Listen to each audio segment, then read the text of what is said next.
Hi hello ఎలా ఉన్నారండి? ఈరోజు మనం రసమలై ఎలా చేసుకోవాలో చూద్దాము.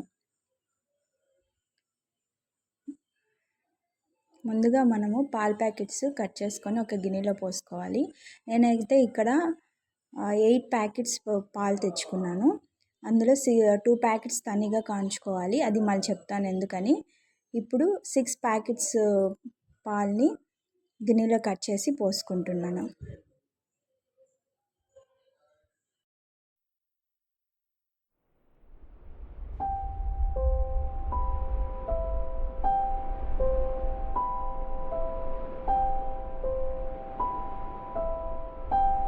ఇప్పుడు ఆ పాలని స్టవ్ మీద పెట్టి కాంచుకోవాలి.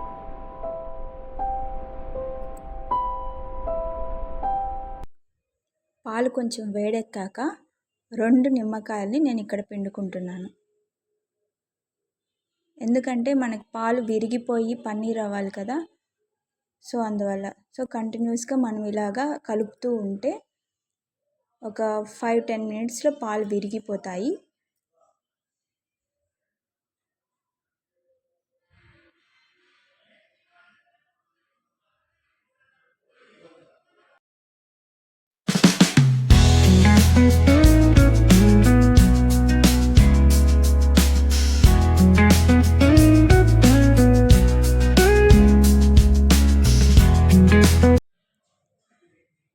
ఇప్పుడు మనము ఒక క్లాత్ పెట్టి ఆ విరిగిన పన్నీర్ని వడకట్టుకుంటాం.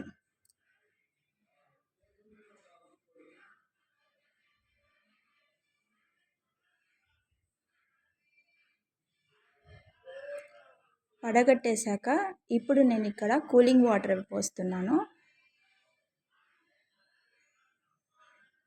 కూలింగ్ వాటర్ పోసి బాగా కలుపుతూ, ఎందుకంటే ఆ నిమ్మరసం అనేది పచ్చివాసనగా మనకు ఆ ఫ్లేవర్ తెలుస్తుంది. సో అందువల్ల అది పోవడానికి కూలింగ్ వాటర్ వేసి బాగా కలుపుకొని తర్వాత మళ్ళీ వడగట్టాలి.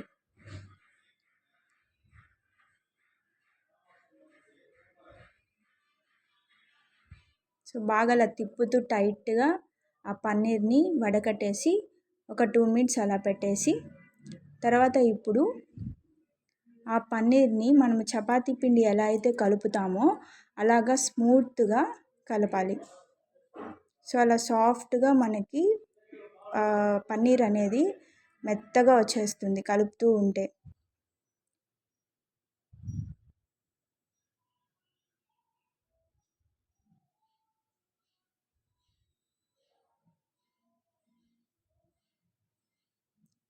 ఉంటలుగా లావుగా ఉన్న పన్నీర్ అనేది అస్సలు ఉండకూడదు. చాలా సాఫ్ట్గా కలుపుకొని ఇప్పుడు మనకి నచ్చిన షేప్లో, అంటే చిన్న రసగుల్లా లాగన్నా చేసుకోవచ్చు, లేదంటే చిన్న చిన్న స్మాల్ షేప్స్ మనం చేసుకోవచ్చు. నేనైతే ఇట్లా చిన్న ఇడ్లీ షేప్లో చేసుకొని ఆ రసమలైని పక్కకు పెట్టేశాను. ఇప్పుడైతే నేను డ్రై ఫ్రూట్స్ తీసుకుంటున్నాను. బాదం, జీడిపప్పు, పిస్తా కట్ చేసి పెట్టుకున్న తర్వాత తనిగా బాదం, పిస్తా, జీడిపప్పుని మిక్సీకి వేసుకొని పొడి చేసుకుంటున్నాను. కొంచెం ఇలాచి, ఒక 4 ఇలాచి వేసాను.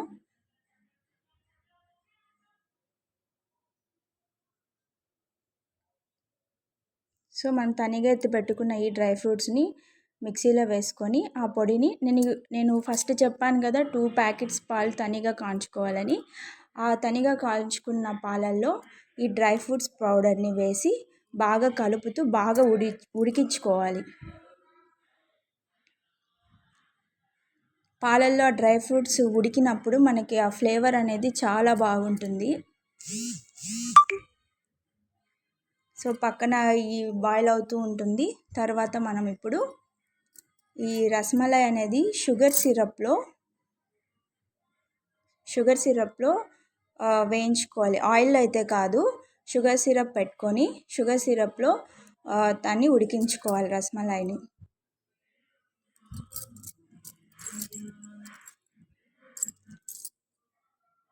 ఆ పన్నీర్ ఎప్పుడైతే మనం ఆ షుగర్ సిరప్లో వేసామో కొంచెం ఉబ్బుతుంది. మనకి బాగా ఉడికింది అని తెలిసినప్పుడు దాన్ని తీసి పక్కకు పెట్టేయాలి.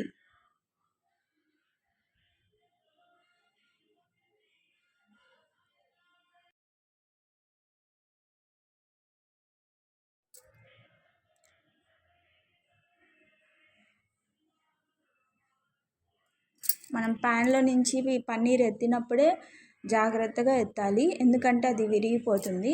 సో జాగ్రత్తగా ఎత్తి ఇక్కడ పక్కన బాయిల్ అవుతున్న పాలల్లో పన్నీర్ని వేసేయాలి.